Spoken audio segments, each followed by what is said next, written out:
Aiyuk in the pup list, and he'll be back after week 4. So he'll be back in week 5 at the soonest.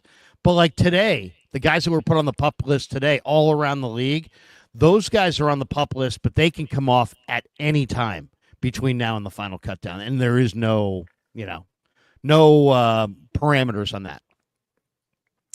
A couple other ones here. We got this one from Hawaii Oleo. Is that Damon's? Is that oyoyoy or is that oyoyoy? I don't know what. No, you know what? That's not. I think that's like an aglio olio pasta, right? Is that olive oil and garlic pasta? I think aglio olio. Okay. He says here in SF, anything going on at the stadium today? There'll be practice today, but it's not open to the public. You can go online and at 49ers.com and see the practices that will be open to the public.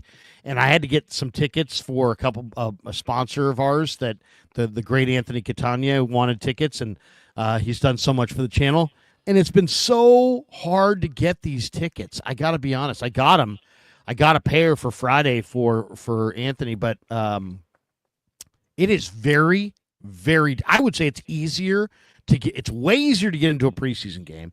It's way easier to get into a regular season game than it is to try to get tickets to training camp. Well, what do you think they let in? About 500 people, so it's a small number to begin with, and then it's a lottery system. It's a lottery, and the season ticket holders get the first go, and it's just very competitive. There's a lot of people that want to go. That just is what it is. Can you believe, by the way, quickly, what this league has become in regards to what training camp is? And, maybe you'd say Hard Knocks has something to do with it, with people wanting to be there, but I think this is followed all along. And again, here in Southern California, where the Cowboys come to Oxnard, you really see it in full force. And of course, all of us have been to Niners training camp. Remember, the Raiders were in Napa Valley and Wine Country at the Marriott out there, and all the people that would be there. It's where you want to be. You remember that, we had such a great time out there, but you can see the fervor of fans that are at these events so early on. It's really incredible to see that, again, during the offseason. These are not games. These are not preseason games. I mean, this is watching practice. It's not even spring training, really. It's not even the equivalent of that. This is beyond showing up for batting practice in baseball. I mean, this is watching your team run drills, and there's a lottery system for that. Just think about how ridiculous this league is. Commanders, at that level, I think, charge. Yes. I think the Niners charge. What am I saying? The Niners charge. It's like $20 or $10 if you're a season ticket holder. Yeah, I mean, it's big biz. I mean, 600,000 people in Wisconsin stood in a cold field in April to be there for the draft. I couldn't imagine. I couldn't. I remember when the draft was in Cleveland, it was sleeting and raining sideways, and everyone was there outside. It was disgusting over the course of 3 days, and people are there. It's really just remarkable. Mike Baker says, here's my missed too many episodes fee. Hope you two are both doing well. Let's go Niners. Thank you, Mike. Appreciate you at the office. By the way, speaking of what how badly we need the NFL back in our lives. What just a terrible Sunday and Sunday night of television it was. You get your British Open replay happening in the middle of the day. You already know what happened. So that's you weren't up at 1 a.m. for that? You weren't up at 1 a.m. for the tip on the final day for Scheffler? Okay. Sorry. I watched a little, I can't take another 5 minutes of any summer league game, whether the Warriors are involved in it or not. I'm all good on NBA summer league, I think. I just heard this, by the way. We're hanging a banner in Charlotte for that, right? That is right. I mean, we got to celebrate when we can, right? There's a more impressive group of like people playing pickup like in the Panhandle than on the Warriors practice squad, which I summer league team to the WNBA All-Star game, which I didn't watch any of. Guess what I did watch? I mean, because you're still not related to anybody in the league. Exactly. My daughter's not in there yet. But I broke my WNBA maiden since I last saw you guys. You've been to a Valkyries game? No. Kidding me? I'm not going to a Valkyries game. My sister, we were in Connecticut on vacation. We went to the Mohegan Sun Arena to watch the Connecticut Sun, singular, get their breaks beat off them by another team. I think it was the Phoenix Mercury. And but I will say this. The ball was bad. It was not good ball. There was a lot of people falling on the ground. Now, the Connecticut Suns only won 2 games all year. So that could be part of it. But I saw the future. Oh, The boy. Connecticut Sun play in the Mohegan Indian Gaming Tribe casino arena. Yes, it And is. it's, I swear to you, dude, it's they've an 8K, they have a sports book that has an 8K screen that's absolutely the biggest screen I've ever seen in my life. And I was sitting there going, oh my God, this is where I want to watch football from. Yes. 8K, but this is the future, man. It's a WNBA game that's held in a casino. And guess what? The game's ended. Nobody leaves. They go to steakhouses. They go to gamble. They're betting in the casino. This has got to be the future of sports in America. Take NHL and NBA arenas and put them in casinos. I mean, there is just no better thing. I went and actually wagered on some baseball games.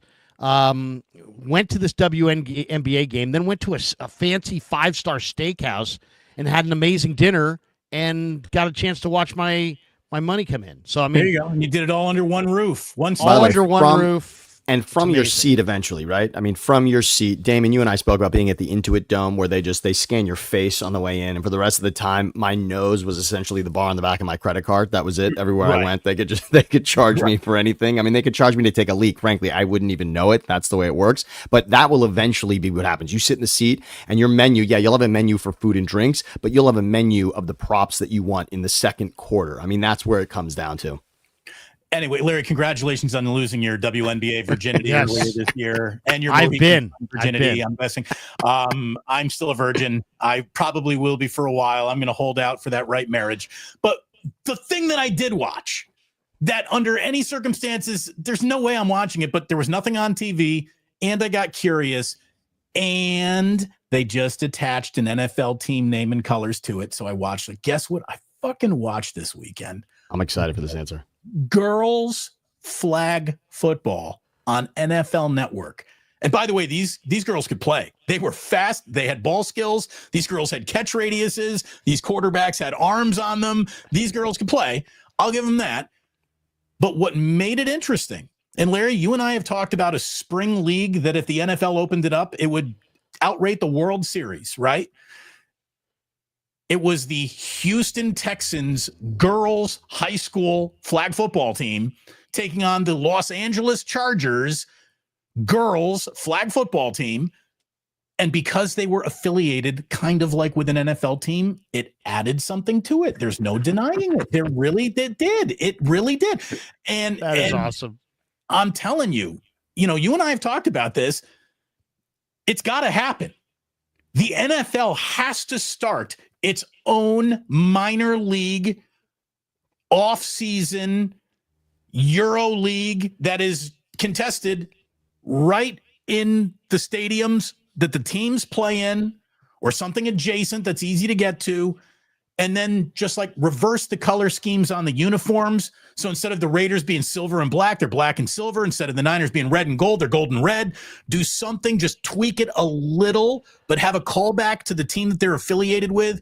Larry, there are 1,000 times the audience that the Giants got getting swept in Toronto would have happened if the 49er either girls football flag team or like a 49ers minor league team was actually playing this weekend. That would it's funny. It's funny how it plays to the public because everybody's got their season, like everybody's playing nice. But in reality, the Giants salespeople are selling aggressively against the Warriors salespeople, who are selling aggressively against the Niner people. And all these leagues are really after the exact same entertainment dollar. Right. And I think we're going to look back at this era of our life as far as sports is, remember when the leagues all used to kind of get along and they were all like complimentary of one another, and they were kind of like, almost, encouraging one another.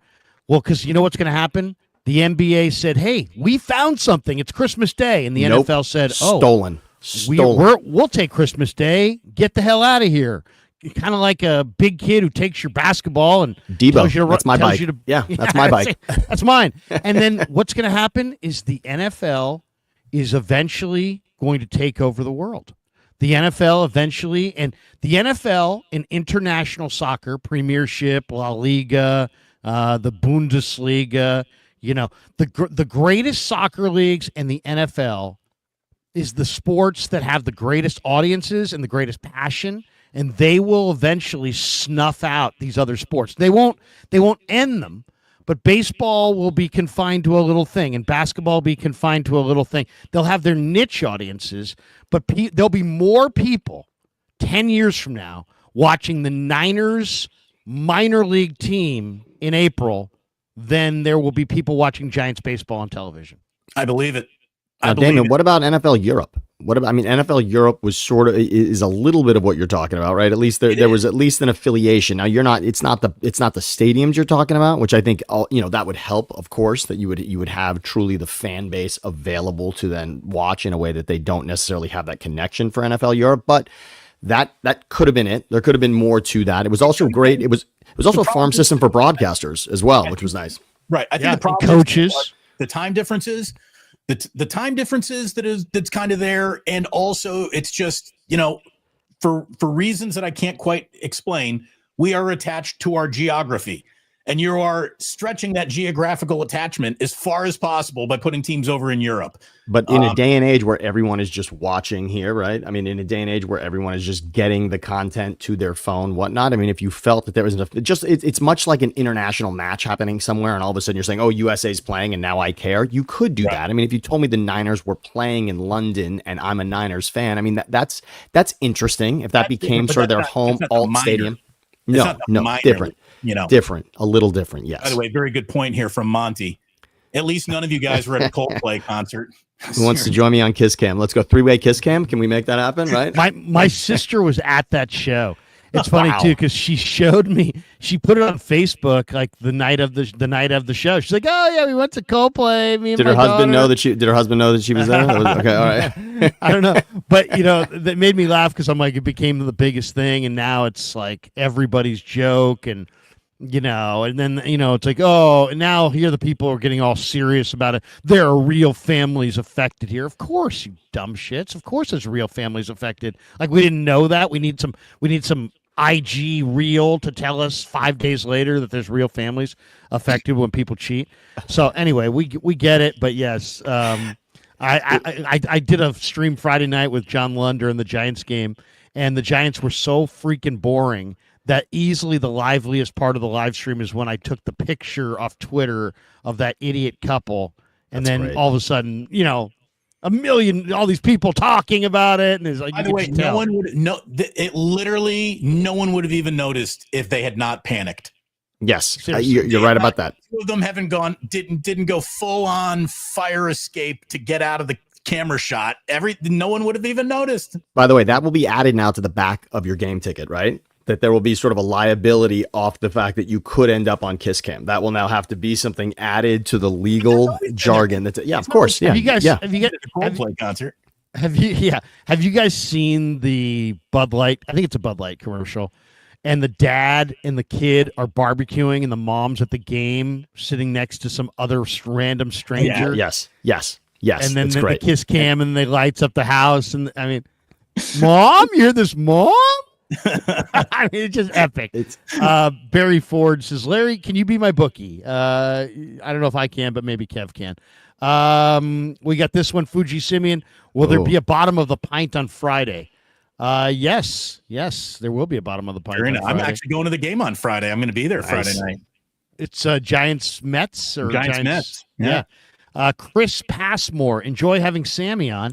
Keep it up, fellas. What is a higher priority to sign? A safety, a corner, a wide receiver, or nobody? Training camp. Let's get the party started. What do you guys think? Obviously, it's a Niner-centric question. I have an easy answer. But keep going. Ahead. My easy answer is the wide receiver that you've got. Sign him. Jauan, the priority is keeping. Yeah, just sign Jauan Jennings. That's my easy, quick answer on that. But go ahead. I'd love to hear you both. No, I think you're right. Just get it done, get it out of the way. What are you worried about? We started the show talking about how you got more 49er wide receivers not being able to hit the field on Wednesday than you do hitting the field on Wednesday, probably. So get that done. Sign Keenan Allen again. I'm Sure. in my first. I'm rounding on my first month of sign Keenan Allen. I'm gonna go different answer here. I know you got. I agree with. I understand why you guys are going with what you're going with. Before you give that, Larry, I was about to pivot to something that you said earlier, though. Go ahead. There are enough unknown, unproven young guys that they want to take flyers on. They really want to work out, and they want to see whether or not it's going to work. And you start that process by giving these younger guys an awful lot of training camp snaps. So maybe, and this is not like me, but maybe like you were saying earlier, Krueger, wait a week, even though your player pool that you're trying to pick from could shrink. See if you actually do have something in one of these younger players that you're comfortable rolling into the season with. I wouldn't begrudge the Niners that in what was supposed to be a get younger, reset the roster type of year. There's a lot of receivers available still. And I just think you can't forget that. I would say, though, when I looked at Bleacher Report did a exercise the other day, what's one piece that every team in the league needs, right? Yep. So I went through and looked at what one piece every team in the league needs.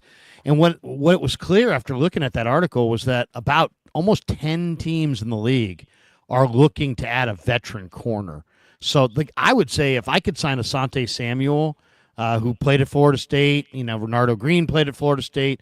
That's of major concern to me is the cornerback position. You can always find other guys at safety. I think there's going to be a lot of receivers at the cutdown, but like the Niners, man, so many teams looking for corners. You just saw, heck, the Steelers just traded Minka for Ramsey. That's how much they wanted a corner. The Niners have Green and Lenore. And Upton Stout is a rookie who's 5'8". And then after that, it's Trey Brown signed off the street. Trey Avery, just a guy. Darrell Luter hasn't come through as a fifth-round pick. Chase Lucas is a special teamer. Saron Neal's a special teamer. Derek Canteen, Jacob Robinson, undrafted free agents. Dallas Flowers, just a street free agent. They could use Asante Samuel Jr. So I would say a corner. Who needs to get hurt before you're asking Jason Pinnock to play corner? By the way, cornerback in this league, cornerback is middle relief in baseball. Nobody loves their secondary. The secondary, when you're watching highlights, when you're watching your team, it's the secondary that's trailing the other star players on the way into the end zone. Nobody loves their secondary. You've got Legion of Boom. You got the no-fly zone in Denver. Obviously, right now with Quinyon Mitchell and Cooper DeJean, the Eagles are feeling good about what they have. But again, it's case by case, season by season that you love those guys for a moment. Cornerback is quick. It might be even quicker than running back when you're elite at that position and not. And cornerback, yes, is someone you can plug in those pieces. I also will say that household names don't necessarily transfer over all the time when it comes to cornerback. No. Plenty of new guys coming up. And in regards to Jauan Jennings, I want to say, if you've watched the quarterback series on Netflix or not, the Burrow and Chase connection from LSU through to the Bengals, to see their families, the way they get along, what that is, and when you realize that they led the league last season in yardage from those two positions, the fact that Brock Purdy and Jauan Jennings have followed this similar path, being drafted where they were and coming up on basically running the scout team and then getting their chance. I think you want to foster those relationships, and I think this is that chance for Jauan. I just love that together the two of them can do that. And also, did you guys see the rumor really is with Pittsburgh thinking about Jauan Jennings? That really seems to be the number one. They have the draft capital that they could give something back. And I think that, was it Calvin Austin that they'd be throwing back at the Niners, I think, in that scenario? That was the deal that was floated. Calvin Austin in a third maybe or something like that. Yeah. Which I think would be, I think that's a fair deal. I some of those like deals for Bleacher Report for Jonathan Kuminga in the Warriors, were just horrible. But for Jauan Jennings, it's like any trade that includes a third round pick in next year's draft is probably a pretty good thing. Now the Niners, if they kept him, let him walk, would get a third round comp pick most likely for him. But it would be in the 27 draft. It would be a year from now. So you could speed that pick up by 1 year if you really didn't want to pay him. I don't know how you guys feel about Jauan, but my position is this. If he, he's a great Niner, he's a try-hard guy, he's a leader. If he, he's making $7.5 million this year. If he wants to make, if you want to, rip up the 7.5 and make it a 2-year, $20 million deal and give him a slight bump, if he's interested in that, I'm all for that. But from what I've heard, he wants Cooper Kupp, Jerry Jeudy money, which is 15 to 17.5, and there's no way I'm doing that. Darius Slayton, the New York Giants receiver, guys, got a 3-year, $36 million, so 12 and $22 million guaranteed. To me, guys, that's the ceiling. Well, that's the ceiling. I will not go higher than that. If they can get it done for 3 years at $36 million, $12 million a year, add a couple of years, give them, as I said, 20 to 22 million guaranteed. I don't want to do that even, but that's as far as I would go. If it's true that he wants, Jeudy money, or he wants, Spot Track says give him 2 years and $38 million, which is $19 million a year. If he wants anything north of $12 million a year. Well, I mean, at that point, if that is really the ask of Team Jennings to the 49ers front office, and they're not on the phone with Keenan Allen right now, they're fucking idiots.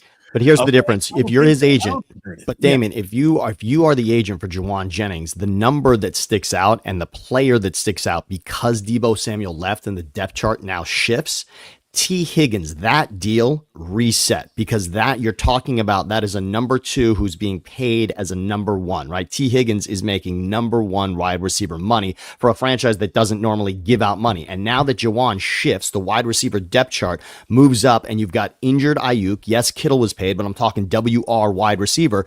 Jauan Jennings is now saying, if I'm his agent, I'm saying this is your moment. If we're talking about leverage for this team, for this season, coming off the end, this is your leverage right now. Jennings had one card to play. They're playing it. I don't begrudge them that. I don't begrudge them that at all. But is this the 49ers' first card game? Like, did they not see this coming? Whenever you're an established player in this league, and I would say that Jennings is an established player. He did that last season, yes. Yes, he did that. You're not going to get somebody on it's my last year, at my lame duck contract year. The Niners had to have either anticipated the Jennings ask of the extension, considered extending him themselves, especially with the circumstances around their wide receivers being so uneven. It's like, how are the Niners literally in this moment, less than 24 hours before training camp begins? How did they not see it coming? Do they anticipate nothing? But this is the conversation when Deebo gets traded, right? This is you're not have that trade doesn't happen without Jauan Jennings' name coming out of everyone's mouth, right? That's the name that you're going to almost immediately because of where Aiyuk is from a health standpoint.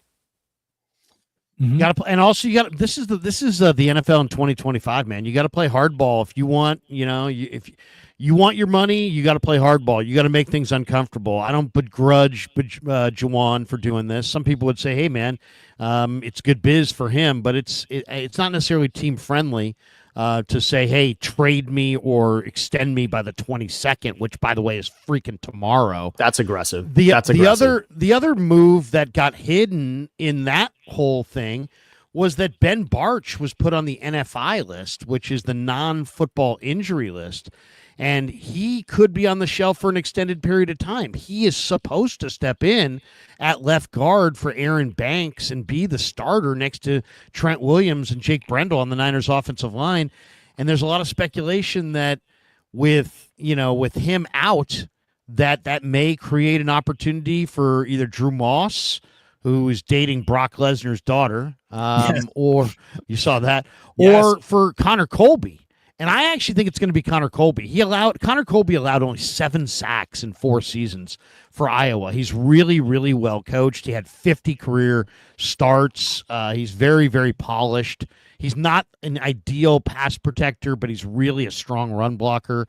And this guy was a freshman All-American and just did nothing but start and play at a really high level. So I think there's a very good chance that Connor Colby winds up starting. I mean, I know that they are looking at Austin Pleasance as a backup tackle this year, but you need a starting maybe him guard. too. He could be a guard too. Yeah. I think that he should find himself in that conversation. But man, I mean, here we are. The 49ers have yet to put their cleats on, and you got mysterious injuries and guys and getting hurt on your off-season programs. Like what? Again, it's like injuries are not a bug. They're a feature of the 49ers at all times. And it's again, Ricky Pearsall, pup list. He hasn't and supposedly he's not injury prone. Well, by the way, it's a better off season for him than last season, though, we can admit, no matter what, right? I mean, it's at least a little less dangerous than that. So we'll take it. At least I can understand what happened last offseason. What the hell's this? Jesus. But seriously, like, this is a guy who has not participated in a lick of football since the season ended, and he's injured going into the first day of practice. It's gross. That to me. Well, no, he was injured.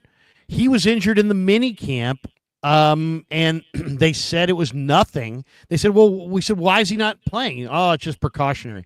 At this point, the 49ers are getting very, very hard to trust when it comes to injuries. I mean, I've been saying that for over a year, dude. The minute Christian McCaffrey got on a plane to Germany, I've been calling the Niners out on their hiding injury bullshit hard, and they do. And they have, and they're doing it again. It's hard to counter that. It's really hard to counter that. It's really, I mean, it is what it is, right? I mean, they haven't necessarily been all that forthright with people. We got this one from Barry Ford. When do full pad light tackling start these days? Starts on the 23rd. Yeah. They get right into it. I mean, I as far as exactly what days they'll have full pads and shells and helmets and that really a lot of times is made up the morning of by Shanahan. So but I mean, all those days that are open to the public generally are hitting days. I saw a list on ESPN that had every single team's biggest strength, greatest weakness, and biggest X factor. Love it. Would either of you like to take a stab as to which position group the 49ers have the best strength in? Strength. I would say linebacker. Well, I might say greatest strength. Could it be quarterback room? No. Again, I know that Larry and I went down a deep, dark path on quarterbacks, and we like Mac as a backup. Okay, that was my guess. Wow, no, it obviously cannot be receiver. I mean, tight end, but I'm assuming they would go wide receiver / tight end. But I would say tight end. Nope, tight end it is. Yes. Tight end. That's interesting because somebody today Seattle released Noah Fant, right? And there's a lot of people speculating the Niners ought to pick him up because they have a weak tight end class. Well, the big question is, do you believe in Luke Farrell, who's never caught a touchdown? And do you believe in Ross Dwelly being back and knowing the system and being able to get that job done? But the write-up is, I could have gone a few directions, but George Kittle gets the nod following yet another outstanding season. Despite the 49ers' struggles and nearly 3 full missed games due to injury, Kittle finished top 5 among tight ends in yards and touchdowns for a third consecutive year. He has finished top 10 in yards 7 years in a row now. Kittle paced the position in yards per route run for the 5th time in 7 seasons. He was also Pro Football Focus's top-graded tight end in blocking, with Luke Farrell and Ross Dwelly were signed as upgraded depth. So they think that is the biggest strength. And again, Kittle is such a fine bottle of top shelf liquor. Here's the question. When you look at the league, do the Niners lead any other category, right? With Kelsey taking, we would say maybe a step back. And that's a little due to the fact that he played more. I mean, he played more significant games later than Kittle, right? So we have that memory of the Super Bowl, which was not his best game. But we can all say right now, Kelsey isn't your automatic number one best wide. He's not your number one tight end anymore in all of football, right? That's just not the case anymore. And Kittle's probably that guy at the moment. And I know Laporta is going to get a lot there, but you would say it's probably Kittle. Are they number one anywhere else? I don't think so. No, I don't think so. You could make an argument that if you can just assume health is there, Trent Williams still wears the crown of best left tackle in football. Maybe, but I don't think so. He's pushing it. I would say I think Tristan Wirfs is passed him by. Sorry, Trent, if I see you this week. Well, he might mention it. He might mention that actually. 6 years younger than somebody, right? Yeah, I mean, it's, I don't know. I would say Trent is still very, very good, but not the best. But yeah, I mean, it's gonna be it's training camp's on. It's gonna be good competition. But I mean, like the Steelers have what, Jonnu Smith, they have Freiermuth, and they have Darnell Washington. And yeah, it's a good room. It's an even room, but I would still say, right, I mean, you're obviously weighing that heavily towards the top with Kittle, and I still think that's a fair assessment. You got Kittle, you got a decent blocking tight end. I like Mason Pline, who I just had on the show this week, and I think he's going to beat out Dwelly and Tongus and Willis for that third spot, and be a contributor. I think he's going to be a contributor. Guys, that's cool. Damon, I'd love to know the weak spot, by the way. I know you got to get running quickly, Larry, because you got you're on assignment radio today. Biggest weakness, according to this article, is defensive tackle. Now, you might want to push back on that if you're excited about Malik Collins and CJ West, but at the same time, these are completely unproven in the NFL rookies. There is no such thing as collegiate success, suggesting you might be a good football player in the NFL. The NFL takes a good college career and spits it out all the time. But I would say that if both those guys go belly up, this whole season could go belly up fast. So I would maybe agree with that. And then their X factor to me is exactly spot on. It's Christian McCaffrey. Without question. The name that every time we talk about the Niners and don't mention McCaffrey, I think we're doing a disservice. And it seems so obvious, but we're blowing past that. McCaffrey really still is the linchpin. We can say Purdy in many ways, but we know the way Shanahan utilizes the run game. And what McCaffrey did, that trade, what that did in that moment, I don't know that I was ever more confident that there would be a team representing the NFC in the Super Bowl. And then when McCaffrey moved from Carolina to San Francisco,